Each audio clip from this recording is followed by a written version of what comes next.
how to add the playlist on IPTV Smartest Pro. Alright, so let's begin with the video. So once you're in there, you can head over and then show in here what to do. So I have in here this article that can help us with that.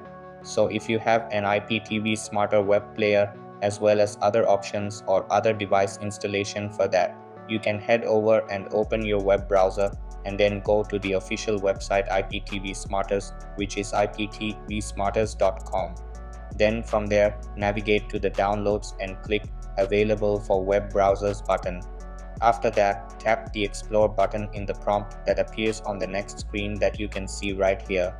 Read the disclaimer and hit the accept button. Now just choose in here the playlist format that you want. It can be Stream Panel, Player API, as well as M3U portal. Enter your playlist credentials in the given fields and hit the add playlist button that you can see right here. Once a playlist loads, you can select and stream your desired TV shows onto your device through this method.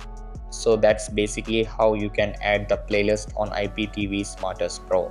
So that's all for this video. Consider subscribing if you find it helpful, and I'll catch you in the next one. Thanks.